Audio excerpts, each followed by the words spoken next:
नमस्कार मंडळी, गॉसिप गर्लच्या आजच्या नवीन पॉडकास्टमध्ये पुन्हा एकदा तुम्हा सर्वांचं खूप खूप आणि मनापासून स्वागत आहे. काल मी सुट्टी घेतली आणि बहुतेक आता ह्या शनिवारी पण एक सुट्टी होईल माझी आणि त्यानंतर आपले पॉडकास्ट रेग्युलरली येतील. थोडंसं काहीतरी कामात आहे, पर्सनल काम आहे, सो त्यामध्ये आहे फॅमिली रिलेटेड, सो त्याच्यामुळे थोडंसं वीकेंडला बिझी असणार आहे. तर हे 2 वीकेंड म्हणजे एक तर गेला, अजून एक थोडंसं माझ्याबरोबर मला सांभाळून घ्या आणि नंतर आपले पॉडकास्ट रेग्युलरली येतील, वीकेंड सगळं. तर हल्ली ना लोकांचे ते 100 डेज 100 चॅलेंज वगैरे ते जे काही आहे तर ते बघून मला फार हसायला येतं आणि लोक स्वतःचीच तारीफ करत असतात आणि स्वतःचंच असं म्हणत असतात की मी हे केलं, मी अचीव्ह केलं, I am proud of my self, me continuous video टाकले असं. तर रिअली म्हणजे मग मला कधी कधी वाटतं की मला स्वतःला किती प्राऊड असलं पाहिजे ना मग. कारण मी न चुकता व्हिडिओ टाकते. आता ऑलमोस्ट 2 वर्ष होतील आपले व्हिडिओज न चुकता येतात. हार्डली असं मध्ये कधी 2 महिन्यांनी एकदा, ते सुद्धा हल्ली आम्ही घ्यायला लागलो सुट्टी. कारण का म्हटलं कंटिन्युएशनमध्ये पण तुम्हाला पण कंटाळा येतो, मला पण कधी थोडंसं मध्ये ब्रेक असलं तर मग छान पण वाटतं, बरं पण वाटतं. सो त्या उद्देशाने. पण ठीक आहे, चला मग आजच्या पॉडकास्टला जास्त वेळ न दवडता सुरू करूया. मला माहिती आहे की खूप आपले कॅरेक्टर्स वेटिंग आहेत, खूप कॅरेक्टर्सवर बोलता येण्यासारखं आहे, पण मला आता हिच्यावर बोलावंसं वाटलं. तुम्हाला वाटेल ही काही करतच नव्हती हिच्यावरती पॉडकास्ट आणि आता करायला लागली तर करायलाच लागली. पण मला असं वाटतं की हिची हरकते अशी आहेत ना की हिला रडारवर घेणं खूप इम्पॉर्टंट आहे. मला असं हल्ली वाटू लागलं आहे की या DBS वाल्यांनी ना एखाद्या व्यक्तीचा मृत्यू लिटरली इतका स्वस्त केला आहे, इतका म्हणजे सोप्पं असं त्यांना काही वाटत नाही त्याच्यावरती व्हिडिओ छापायला, व्हिडिओ टाकायला. आणि खरंच हे एकदम खेदजनक आहे. काय दाखवता तुम्ही? आणि जे काही रिझन वगैरे दिलं ते काही पटण्यासारखंच नव्हतं. म्हणजे मला कोणीही एखाद्या आपल्या जवळच्या व्यक्तीची डेथ झाली, मृत्यू झाला, तर आपण त्याच्यावरती बसून बोलणं हे कसं काय जमतं ह्या लोकांना, मला तेच कळत नाही. म्हणजे खरंच बोलतात की आम्हाला भरून येतं, आम्हाला असं तसं. ज्याला खरंच असं मनापासून वाटतं ना त्याच्या तोंडातनं चकार शब्द निघणार नाही. शब्द तर सोडा, त्याला हे मुळात करणं सुचणारच नाही. तर तुम्हाला आता अंदाज आला असेल मी कोणाबद्दल बोलते. येस, मी बरखा बिजुरीबद्दल बोलते. काय किती फालतूगिरी आहे ना. आणि 2 जण नवरा बायको बसतात आणि हे ना जेव्हापासून ती सेकंड टाईम प्रेग्नेंट राहिली तेव्हापासून ह्यांचं कंटिन्युअसली चालू आहे की दोघांनी बसायचं आणि बडबड करत बसायची, दोघांनी बसायचं आणि काय ना काहीतरी हे सांगायचं आहे तुम्हाला, ते सांगायचं आहे, हे सांगायचं आहे. नुसतं आपलं एक जागा पकडतात आणि तिथे बसून तो पण चोम्या बसतो आणि तिकडे बडबड. आणि किती बापरे, खरं म्हणजे एवढं ही जर म्हणते की पोलिसाची बायको, पोलीस असे, पोलीस तसे. पोलिसांना असं सारख्या सुट्ट्या मिळतात काय? म्हणजे ठीक आहे, आता हे कारण म्हणजे असं अनअवॉइडेबल होतं आणि जाणं अपरिहार्य होतं, काही करू शकत नव्हता. पण सुट्टी टाकली, सारखं इथे जायचं, सुट्टी टाकली. मोस्टली तर हिला माहेरी सोडायला गेला, सुट्टी टाकली. इथे काहीतरी शूट आहे, सुट्टी टाकली. म्हणजे किती ते सारखं असं सुट्ट्या. इथे तर म्हणतात की सुट्ट्या नाही मिळत, सुट्ट्यांची मारामार असते, बंदोबस्त असतो, हे असतं ते असतं. ह्यांना बरं सुट्ट्या मिळतात. म्हणजे तो एक सस्ता डॉक्टर आहे, एक सस्ता वकील आहे आणि एक सस्ता पोलीस पण आहे का? आणि जर हिला हा प्रवास झेपतो, हे सगळं झेपतं करायला, हे सगळ्या सारखं आपल्या माहेरी जाणं, काही ना काही कारण काढून. आता तर म्हणजे आता म्हणतील की हे काय कारण होतं का, हे काय माहिती होतं का, मी जाणारच नव्हती. पण काय झालं की असं झालं, तर आता हे काही टाळू पण नाही शकत ना आपण. तर टाळू नाही शकत तर मग जावंच लागतं. तर गेलीच आहे तर म्हटलं माय पण आजारी आहे तर मायला जरा बघून येते, तिच्याजवळ जरा राहून येते. कारण का पिल्लू असलं की कसं ना जरा बरं वाटतं, घरातलं वातावरण छान राहतं. कारण आता घरात सगळेच एकदम नाराज आहे, सगळ्यांचीच अगदी रया गेलेली आहे आणि सगळेच अगदी नाराज आहेत आणि दुःखी आहेत आणि काही करावंसं वाटत नाही आहे. मायची तर हालत खूपच खराब आहे. तर म्हटलं की आपण राहूया 4 दिवस, त्या निमित्ताने जरा पिल्लूकडे बघून लोक जरा खुश तरी होतील, घरातली माणसं जरा हसतील, जरा दुःखातनं बाहेर येतील, त्यांना बाहेर यायला मदत होईल. त्या निमित्ताने म्हटलं मी थांबते, तुम्ही जा. जास्त दिवस राहणार नाही, मी जाणार परत, लगेच जाईन थोड्या दिवसात. तर मला हेच म्हणायचं आहे की तुझं जा ये हे तुला बरं जमतं, मग सासरी जायला नाही जमत. असं काय आहे की तिथे पाऊल पण नाही लावत. त्यांचं तर तुम्ही कारण सांगितलं की त्यांचं हे कारण आहे की त्यांना शेतीची कामं आहेत, पण तुझं काय कारण आहे? आणि जर प्रवास हे कारण आहे तर हा प्रवास तुला जमतोय, मग तो का नाही जमू शकत? आणि 2 दिवस 2-4 दिवस जाऊन तर येऊच शकते ना. गरीब असं घर तसं घर, मग त्यांची परिस्थिती. एका बाजूला म्हणायचं की चांगली जमीन जुमला आहे, चांगली शेती आहे आणि चांगलं पीक घेतात आणि त्यासाठी मग तिकडे राहावं लागतं, थांबावं लागतं. आणि मग दुसऱ्या बाजूला गरीब आणि असं तसं हे सांगायचं. आणि गरीब असले तरी पण जात होती ना. नको तेव्हा ती प्रेग्नेंट होती तेव्हा एवढं पोट घेऊन आपलं सगळी कामं करायची. तेव्हा उगाचच दाखवायला लोकांना. तेव्हा उगाचच तिकडे जाऊन नुसतं कंटाळा आणला होता. तिकडे जायचं आणि नुसतं बडबडत बसायचं, काय ना काहीतरी विषयावर बोलत बसायचं, कामं करत बसायची, नटायचं, साडी नेसायचं आणि स्वतःची तारीफ स्वतःच करायची. हे चाललेलं. आणि मूल झाल्यानंतर असं काय झालं की एकदम ना हिचं जाणं ना त्यांचं येणं. तसं तिच्या बहिणींच्या बाबतीत. म्हणजे बाकीच्या बहिणी कुठे आहेत? हिला बहिणी आहेत ना, मग त्या का नाही बोलत, त्या का नाही दिसत? त्यांची काही कर्तव्य फक्त हीच आणि हिचा भाऊच काय तो लाडाचा दोडाचा गोडाचा. बाकी काही कोणाचं काही हे नाही आहे. बाकीच्यांच्या बाबतीत चकार शब्द नाही काढत. त्या बहिणी पण हिला बघायला येत नाहीत की हिची विचारपूस करत नाहीत की काही नाहीत ना, ही त्यांचं नाव काढते. काय गौड बंगाल्या काय कळत नाही. फॅमिली. हिचा नवरा तो काय म्हणे, कारण काय देतो की आम्ही तुम्हाला आमचं फॅमिली मानतो म्हणून म्हटलं की सांगून जावं, कारण सांगून गेलेलं कसं बरं असतं. नाहीतर मग लोक विचारतात की काय झालं तुमचे व्हिडिओज का नाही येत, म्हणून मग म्हटलं सांगूनच जातो. त्यासाठी व्हिडिओ केला खास, बाकी काही कारण नाही आहे. अरे वा किती काळजी बापरे. लोक वाट बघत बसतील आणि मग चिंता लागून राहील. अरे दादा, त्यासाठी एक कम्युनिटी पोस्ट टाकली तरी पुरेशी आहे.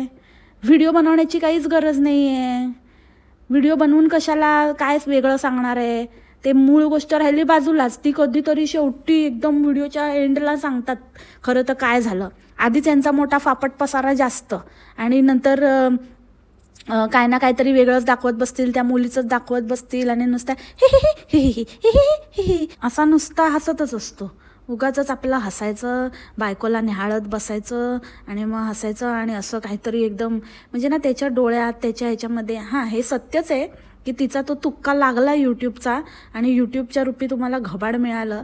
त्याच्यामुळे बायको आता काय सर्वश्रेष्ठ झाली. नाहीतर मग ह्याचे वांदे होते बाप रे बाप.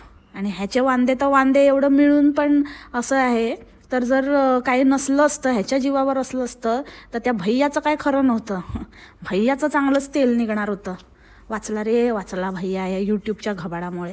म्हणजे तसा पूर्ण वाचला नाही आहे, आहेच थोडी कटकट मागे, पण ठीक आहे, थोडी आहे. नाहीतर ह्याच्यापेक्षा जास्त असली असती. आणि यांना खानदानीच यांचं असं आहे वाटतं. इथून बहिणीने भावाकडनं घ्यायचं, आईने तिच्या भावाकडनं घ्यायचं. त्याच्यावर येते मी नंतर. पण काय यांचं म्हणजे कशाला ना, तुम्ही एक पोस्ट टाकू शकले असतात की बाबा असं झालंय, आज व्लॉग येणार नाही. मुद्दामून हे लोकांना पोस्ट, बाकी हिला सगळं ते मावसाडसारख्या कुठल्या कथा आणि कुठलं काय फॉरवर्ड्स शोधून टाकण्याची जाम खुमखुमी आहे.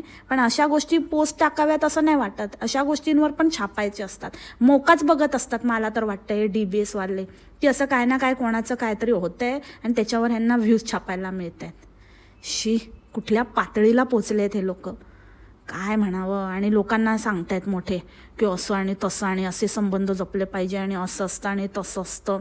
स्वतःचं बघा आधी. नुसतं कंटेंटपुरती माणसं गोळा करून ठेवलेत, कंटेंटपुरते संबंध यांचे. कोण गेलं तरी त्याच्या मड्यावर कंटेंट छापायला जातात. निर्लज्ज माणसं. कुठे फेडणार आहे हे पाप तुम्ही? आणि एवढेच जर तुमचे कुटुंब आहे, तुम्ही कुटुंब मानता, तुम्ही आमचं कुटुंब आहात, मग तुम्हाला हे सगळं सांगणं भाग आहे, हे आमचं आम्ही कर्तव्य समजतो, तुम्हाला सगळ्या गोष्टी सांगतो. हो, मग सगळ्यात आधी मुलीचं नाव सांग ना नाव. ते का नाही सांगत? कुटुंब आहे ना मग. आणि सगळं 10-10, 15-15. आता हिला परवा एक कमेंट आली. आता हळूहळू भक्तांना पण कळायला लागलंय. म्हणजे भक्त आता सुज्ञ व्हायला लागलेत, हळूहळू बाहेर येणार आहेत ह्या अंधभक्तीतून. एकेने हिला कमेंट केलेली, आत्ताच तर त्या मुलाची शाळा बदलली, तर अभ्यासाचं जाऊ दे, त्याच्या बाबतीत तर तुम्ही कधी सिरियसच नव्हतात, पण ॲटलिस्ट आता शाळा बदलली आहे, हा निर्णय घेतला, तर बदललेली शाळा आहे तर मग थोडे दिवस तरी जाऊ द्यायचं ना. म्हणजे त्याला थोडं तो रेग्युलराईज होईल, त्याला सवय लागेल. नवीन वातावरणामध्ये थोडं रुळायला वेळ लागतो, तर तेवढं तरी त्याला कंटिन्युएशनमध्ये पाठवायचं होतं. झालं, परत आली इथे पळून, आता इथे थांबली राहायला. 1-2 दिवस यायचं तर कारण सांगून हां. आणि त्याच्यावरून मला आठवलं, ते आता तिकडे गेली तर तिकडे ठोकला हिने, तळ ठोकला. पण जेव्हा माय हिची सांगत होती तिथून की ॲडमिट केलं आणि असं झालं आणि त्रास होतोय तसं, तेव्हा कसं भावाचे गोडवे गाऊन गाऊन भावावरच ढकलत होती. म्हणजे फक्त बोलायचं की भावा कसा माझा भाऊ आहे आणि तो कसं सगळं सांभाळतो आणि तो कसा सगळी काळजी घेतो, फक्त विचारायचं. मग आता कसं करणार, आता कोण राहणार मग तिकडे, आता कसं करणार, तुला झेपणार आहे का, आता झेपणार आहे का ना, म्हणजे आता हा काय प्रश्न आहे का, झेपणार आहे म्हणजे आता न झेपून सांगेल कोणाला, तू येणार आहेस, तू काय ना काहीतरी कारण असल्याशिवाय किंवा काहीतरी टाइमपास असल्याशिवाय येत नाहीस, जेव्हा गरज आहे तेव्हा येत नाहीस आणि एकदा आली की जात नाहीस. मग काय करू दे त्याला, त्याच्या हालवर सोड. नुसते प्रश्न विचारून काय उपयोग आहे, उपयोग काय आहे का तुझा. फक्त आईला कसं वापरून घ्यायचं, इकडे आली की तिला कसं कामाला लावायचं, तेवढंच तुझं काम आहे मुलगी म्हणून, बाकी काय करते. हां. तर मूळ मुद्दा राहिला, तर कोणीतरी अशी कमेंट केलेली, त्याच्याखाली कोणीतरी, तर त्याच्याखाली हिने रिप्लाय केलेला की झाली आता उन्हाळी सुट्टी लागली म्हणून. लागली पण उन्हाळी सुट्टी, आत्ता तर जायला लागलेला ना शाळेत. मग कोणीतरी रिप्लाय केलेला की ती कधी 10-10, 15-15 दिवस, 15-20 दिवस आधीचे व्हिडिओज टाकते. आणि मग लोकांनी त्याच्या खाली अजून कमेंट केल्या होत्या की हो ती तशीच आहे, खूप जुने व्हिडिओ टाकते, अजून नाव नाही सांगितलं, हे ते. तर बरोबर आहे ना, म्हणजे एक 3-4 दिवसाचा गॅप आपण समजू शकतो, तो पण खूपच आहे. आयडियली तुम्ही आज शूट केलं तर उद्या व्हिडिओ गेला पाहिजे मॅक्झिमम, नाही तर सेम डे टाकू शकत असाल तर वेल अँड गुड. पण आजचा व्हिडिओ जनरली उद्या टाकतात, नेक्स्ट डे येतो नॉर्मली. पण ही तर 10, 15, 20 कधीचे महिनाभर आधीचे, आणि काय काय गोष्टी तर ही करून पार झालेली असते, करून नंतर लोकांना पुढे सोडते, कारण हिला माहिती आहे की कोणी नाही बोलणारच नाही. आणि जरी कोणी बोललं तरी पण आपण असं दाखवायचं की खूप डिमांड होती, खूप लोक असं बोलले, खूप लोक, आणि आपण लोकांसाठी केलं. पण खरं ते लोकांसाठी नसतंच, ही यादी स्वतः फुकटी पार झालेली असते करून. आता ते अन्नप्राशनचं विचारते, ते अन्नप्राशन तुम्हाला वाटतं अजून करायचं बाकी आहे, ते करून ती झालेली आहे. आता फक्त नाममात्र विचारते, ते पण कोणीतरी बकरा मिळाला असेल करून, स्पॉन्सर वगैरे काहीतरी प्रमोशन वगैरे त्या किंवा फोटोशूटचं वगैरे, तर त्यांच्या थ्रू ते केलेलं आहे. बकरा मिळाला की लगेच करायचं, मग विचारत बसायचं नाही, लोकांचे रिप्लाय वगैरे येईपर्यंत कोण वाट बघत बसेल ते. आणि हल्ली तर बाबा सगळे बिझनेसमॅन झालेत रे बाबा. आता हिचं पण कुठला तरी बाबा बिझनेस, म्हणजे फक्त आता यूट्यूबवर अवलंबून राहा, म्हणजे आता इतकी हाव सुटली आहे ना, इतकी म्हणजे हाव, आता हाताला खाज येते म्हणण्यापेक्षा डांगेला खाज सुटली वाटतं यांच्या. म्हणून ह्यांना आता त्याच्यातनं आता मंदभक्त तिकडे सपोर्ट करतात ते करतात, आता मंदभक्तांना लुबाडायचे धंदे यांचे चालू झाले. ती एक तिकडे साड्या विकते, माहेश्वरी साम्राज्यम, ती हिची गुरु आहे ना, ही तिची चेली, मग गुरुच्या पावलावर पाऊल ठेवते. आता हिचं पण काहीतरी आता चालू होणार आहे, लवकरच कळेल फॅमिलीला. आणि प्रमोशन, मी लास्ट टाइम पण बोललेली, इतकी भयंकर बाई आहे ना, इतकी भयंकर बाई आहे, म्हणजे त्या मावसाडला मागे टाकलं आहे हिने खरंच. काय त्या मुलीला, आणि ते मुलीला मला वाटतं हे प्रमोशन मिळवायलाच जन्माला घातलं आहे. म्हणजे मुलगा असू दे, मुलगी झाली, ते मुलगी पाहिजेच होती, कारण जास्त एक्स्ट्राचं सगळंच मिळेल ना आता, कपडे लत्तेपासून. म्हणजे खरं तर ती मुलगी ह्यांनी यूट्यूबच्या जीवावरच पैदा केले, ह्यांची काही हे नव्हती. पण आता तेच आहे ना, ते योमचं कसं की तोच स्वतःचं पोट भरतो, तसं ही मुलगी पण स्वतःचं पोट भरते. म्हणजे तीच कंटेंट, तिच्यावरच, तिला दाखवूनच पैसे छापायचे, तिच्यावरच प्रमोशन मिळवायचं, मग ते तिच्यावरच यूज करायचं, तीच मॉडेल, सगळं काही, म्हणजे सगळं मिळून आलं आहे. त्या एका जन्माने बऱ्याचशा गोष्टी सॉल्व्ह केल्या आहेत. हे सगळं एकदम प्लॅन आहे, बिझनेस माइंड, एक मुलासाठी मूल पण झालं, आपल्यासाठी पण मूल झालं, आणि मस्त मजा पण झाली, आणि कंटेंटच कंटेंट. आता काय जास्त विचार पण करायला लागत नाही, लहान बाळ आहे म्हटल्यावरती. आणि प्रमोशन तर भरमसाठ येतात, आणि ते प्रमोशन किती फेकायचं, किती ना, ते शॅम्पू वगैरे काय लावते आणि लोकांना काय सांगते. शॅम्पू ह्या सगळ्या गोष्टी आपण डॉक्टरांना विचारूनच केलेल्या ऑलवेज बेटर असतात. आणि दुसरं तर ते काहीतरी नरिशिंग क्रीम, आणि ते क्रीम वगैरे लावते, त्याचं तर काहीतरीच भलतंच काहीतरी डिस्क्रिप्शन, काय तर स्पीच काय हिचा, की तिची त्वचा थोडी रुक्ष झाली होती, तर त्याच्यासाठी मग आम्ही हे लावलं. त्याच्यामुळे मग कसं तिला ना थोडंसं म्हणजे सॉफ्ट आणि आणि वैयक्तिक विचाराल ना, तर तिला ते खूप आवडतं. कारण हे जेव्हा मी करत असते ना, हे जेव्हा तिला लावत असते ना, तेव्हा ती खूप हसत असते. तर तुम्ही बघू शकता की ती हसते ती. तर ही क्रीम लावलं ना की तिला खूप छान वाटतं. तिला वैयक्तिकरित्या हे क्रीम खूपच आवडतं.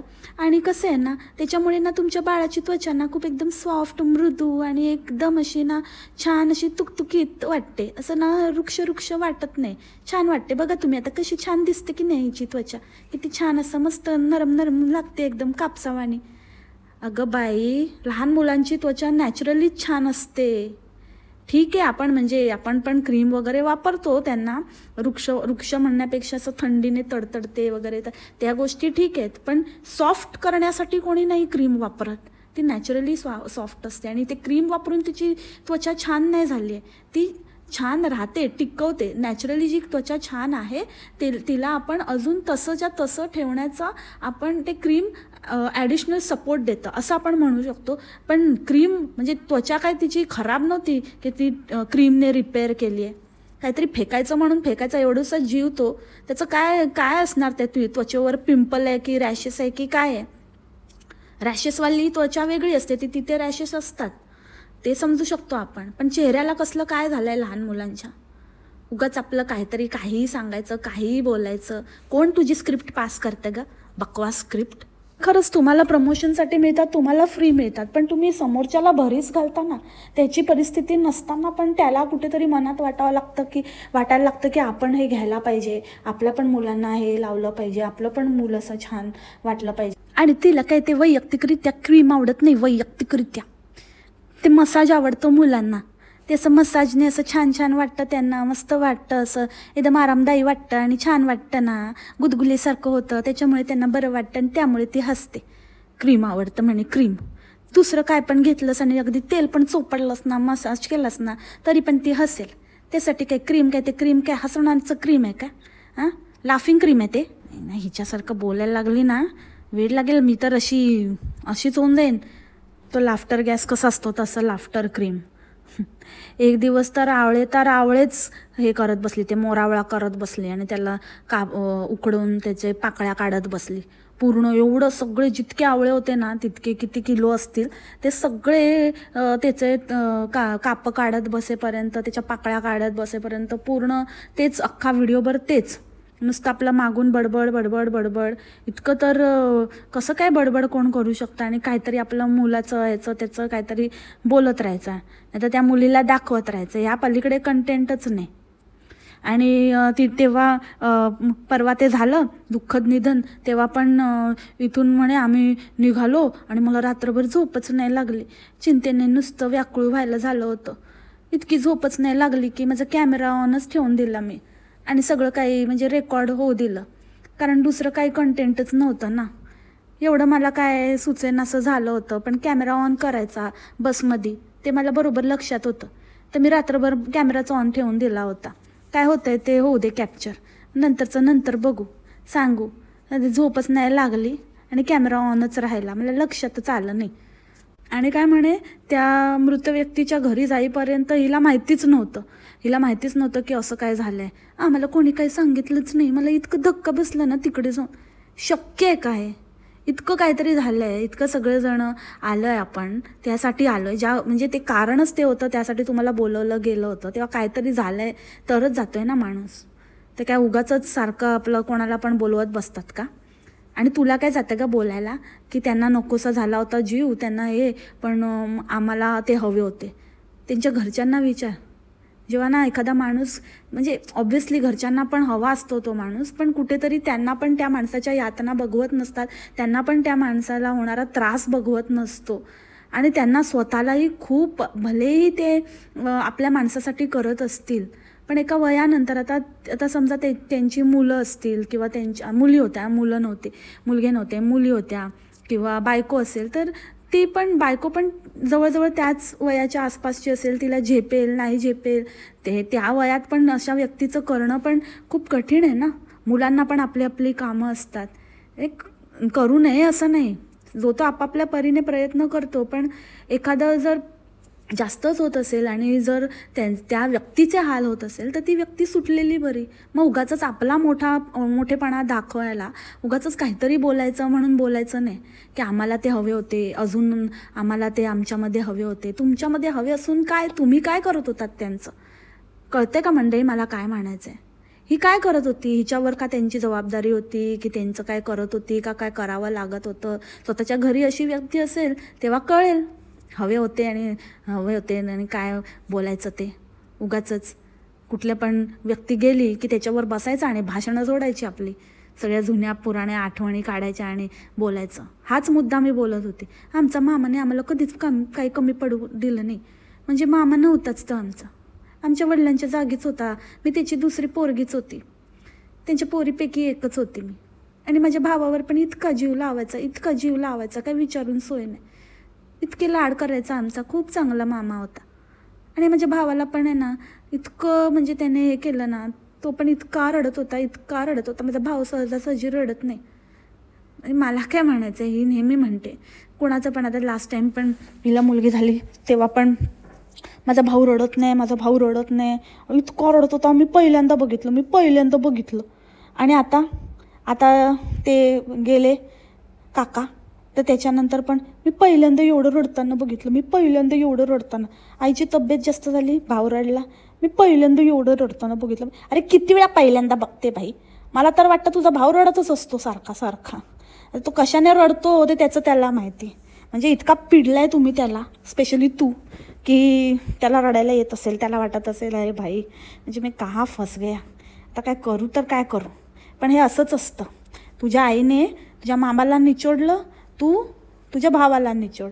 आणि ह्या अशा बायका असतात ना, ह्यांना कधी असे नवरे मिळत नाही. ह्यांना जर कधी आपल्या नवऱ्याला करायला लागलं ना त्याच्या बहिणीसाठी किंवा त्याच्या घरच्यांसाठी, की मग ह्यांचं बघायचं. ह्यांचं जे मोठं बोलणं असतं ना, की अशी माणसं नसतात दुसऱ्यांसाठी करणारी, आणि आमचा भैया असा आणि भैया तसा आणि मामा असा आणि मामा तसा. तर ते मामा आणि भैयासारखा नवरा निघाला ना, आणि मग सगळं बहिणीला आणि बहिणीचं करायला लागला, बहिणीचं सगळं बरं वाईट काय ते बघायला लागला ना, तर मग यांची अक्कल ठिकाण्यावर येईल. दुसऱ्यांकडनं फक्त घ्यायचं माहिती, द्यायचं नाही लागलं ना कधी. लागलं असतं तर कळलं असतं, नाही का बरखताई? आणि हा भाऊ पोलीस मामा घरी आला तर घरी आपलं ह्याचं काय थांबतच नाही. ह्याचं व्लॉगिंग आणि काय ते नखरे. निसतीसे घरी तू जीव तुटका होतो, जगण्याचे विरते भान संसार फाटका होतो. ह्याचं चालू झालं नाटकं. नसतेस घरी तू देवा, नसतेस घरी. अरे काय एवढं काय झालं, स्वतः सोडून आला ना. 10 वेळा जाते आणि 10 वेळा येते. ह्याच्यामध्ये काय फाटका होतो आणि विटका होतो आणि पिटका होतो. घरीच बस मग. त्याच ह्याच्यामध्ये येतो. तयारीत तर त्याच्याच आहे. जर हा घरी नाही बसला तर ह्याला डिपार्टमेंट घरी बसवेल असं वाटायला लागलं आहे मला. टाईमपास असे जर फोपशे पोलीस असं, म्हणजे एक पोलिसांची इमेज असते, त्यांनी कशी ठेवली पाहिजे, सांभाळलं पाहिजे. म्हणजे ठीक आहे त्यांची पण एक फॅमिली असते वगैरे, ऑफ ड्युटी त्यांचं पण एक लाईफ आहे, सगळ्या गोष्टी मला मान्य आहे. पण हे काय आहे? काय हे चिंदीगिरी, किती ते निब्बेगिरी, क्रिंजपणा. म्हणजे मला नेहमी असं वाटतं त्यांना 2 रट्टे दिले दांडूचे तर आज पळेल कुई कुई कुई करत. किती दुःख झालं ते बाबा कोणी गेल्याचं, की एकदम म्हणजे असं सगळं रील वगैरे आणि रोमॅन्टिक रील आणि असं विरहाच्या रील वगैरे सगळं करणं सगळं सुचतंय. आणि कुठून ते मामांनी दिलेला ड्रेस पण शोधून काढला त्या मुलीला आणि ते पण दाखवत होता. ब्रँडेड महत्त्वाचं नाही आहे, किती ब्रँडेड आहे. अरे भाई तू सांगतो आम्हाला, तू ब्रँडेड म्हणजे जे म्हणतात ना आता नया मुल्ला कर रहा अल्ला, तसं काय तरी याचं झालं आहे. आम्हाला आत्ता याला दिसायला लागलं, आत्ता काहीतरी ब्रँड्स हा शब्द आत्ता यायला लागला आणि हा ब्रँडच्या गोष्टी आपल्याला सांगणार. ब्रँड महत्त्वाचा नाही, भावना महत्त्वाची. वाह वाह क्या बोले बच्चे लोग, बजाओ ताली और इसकी भी बजा दो एक थाली. टाक्की टिक्की. आणि कट टू दॅट हा माणूस नेक्स्ट वाक्य बोलतो की हा कधी घालण्याचा योग नाही आला आम्हाला, कधी घालायला नाही झालं. आता माहिती नाही होईल की नाही, छोटा होईल. मला काय वाटलं की मोठा होता म्हणून घातला नाही, पण तो असाच पडून ठेवला होता. पण आता आता कंटेंट छापायचं आहे. आता सध्या मामाजीचं तेच आहे ना, तेच कंटेंट आहे, तर मग आता तेच ना, मड्याच्या टाळूवरचं लोणी खाणारी जात. तर त्याच्यामुळे मग ते आता तेच कंटेंट. आता काय त्यांच्या वस्तू, त्यांनी दिलेल्या वस्तू, ते आता काय ना काय सगळं आठवेल यांना, मागचं पुढचं, हिस्ट्री, जॉग्रफी, भौतिकशास्त्र, सगळं सगळं आता आठवेल. सगळ्या छोट्या छोट्या गोष्टींना आता तात्या आठवत राहतील. तात्या असे, तात्या तसे, तात्या असे, तात्या तसे, तात्यांनी हे केलं, तात्यांनी ते केलं. म्हणतात ना, जिवंत असताना माणसाला किंमत नसते, गेल्यावर सगळं मग आठवतं. पण काय फायदा, तो माणूस असतो थोडीच बघायला. जेव्हा जेव्हा होते तेव्हा त्यांनी दिलेला ड्रेस घालून दाखवला असता तर त्यांना आनंद झाला असता ना. मग तुमच्या म्हणण्याप्रमाणे त्या आनंदाने ते अजून 4 दिवस अजून जगले असते. पण नाही घातला तुम्ही, आणि आता ज्ञान देताय की ब्रँडेड आणि असं काय नसतं, भावना महत्त्वाची. मग भावना महत्त्वाची होती तर का नाही घातला ड्रेस? छोटा होईल, आता होईल की नाही माहिती नाही. म्हणजे तुम्ही तो पर्पजली नाही घातला कारण तो ब्रँडेड नव्हता, आणि ते तुमच्या मनात कुठेतरी होतं, म्हणून आता ते उलटं फिरून बोलताय, त्याचं ज्ञान दुसऱ्यांना देताय. सांगा ना, एवढी अक्कल पाजळताय. आता तो बाहेर आला, तो इतके दिवस का नाही बाहेर आला? का छोटा होईपर्यंत, आखूड होईपर्यंत ठेवून दिला तिकडे, आणि आता आठवण झाली आहे, आणि भावनाचा सगळा तुम्हाला विचार पडलाय, आणि भावना समजून घेत आहेत, भापो झाले आहेत तुम्हाला. खूप उशीर झाला आता भापो व्हायला. तेच पोचले भावना असणारा माणूस.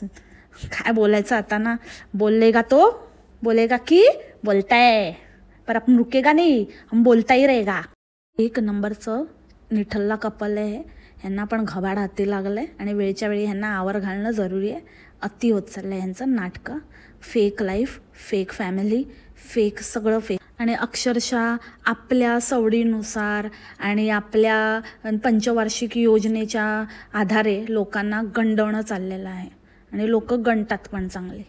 व्ह्यूज बघितले तर आणि कंटेंट बघितलं तर म्हणजे काहीच अर्थ नाही आहे. असं वाटतं आपल्याला की काय, कुठे नेऊन ठेवला महाराष्ट्र माझा. लोक इतके फुकट आहेत, इतके काही त्यांना कामधंदे नाही की काहीही चालायला लागलं आहे हल्ली. त्यांना काहीही बघत असतात. म्हणजे हे काय बघायचं आहे दुसऱ्यांच्या मुलांना, कसे हागले, कसे पाडले, कसे मुतले, कसे हसले, कसे रडले, कसे ओक्की केलं, कसं. आता काय बोलू मी ना, सगळं तर बोलून झालं, सगळं तर दाखवून झालं. स्वतःच्या मुलांचं बघून नाही झालं. जेवढं स्वतःच्या मुलांच्या मेमरीज यांनी जपल्या नसतील तेवढे दुसऱ्यांची मुलं बघून बघून खुश होत आहेत. काय म्हणावं एकेकाला. असो, आजचं पॉडकास्ट इथेच थांबवते. आजच्यासाठी इतकंच. आय होप तुम्हाला आवडलं असेल. भेटू आपण उद्याच्या पॉडकास्टमध्ये नवीन विषयासोबत. उद्या आपल्या कोणतरी तुमच्या इंटरेस्टिंग कॅरेक्टरचं पॉडकास्ट घेऊन येते. मोस्टली तर तुम्ही गेस केलंच असेल कोणावर असेल. बहुतेक येस तिच्यावरच असेल. Let me know in the comment box की उद्या कोणावर पॉडकास्ट हवं आहे. आपण बघूया. विचित्र नावं घेऊ नका, नवीन नको आहेत त्यांपैकीच एक सांगा. नवीन कॅरेक्टरचा आता पूर्ण स्टडी करायला माझ्याकडे वेळ नाही आहे सध्या. जे आहेत रेग्युलर त्यांचेच व्हिडिओज इतके पायलअप होत आहेत आणि इतकं कंटेंट आहे ते देत आहेत की नवीन सध्या तरी नाही. ॲटलिस्ट अजून एक 10-15 दिवस तरी नवीन कॅरेक्टरवर बोलण्याचा माझ्याकडे तेवढा वेळ नाही आहे खूपच. मग ते स्टडी सगळं मागचे व्हिडिओज वगैरे तेवढा मी वेळ नाही देऊ शकत आहे. जे चालू आहे आपलं रुटीनमधलं त्यापैकीच एखादं कॅरेक्टर सुचवा, त्याच्यावरती उद्या पॉडकास्ट येईल. भेटू आपण उद्याच्या पॉडकास्टमध्ये. तोपर्यंत खा प्या, मस्त राहा आणि स्वस्थ राहा. Take care, bye, मासलाम.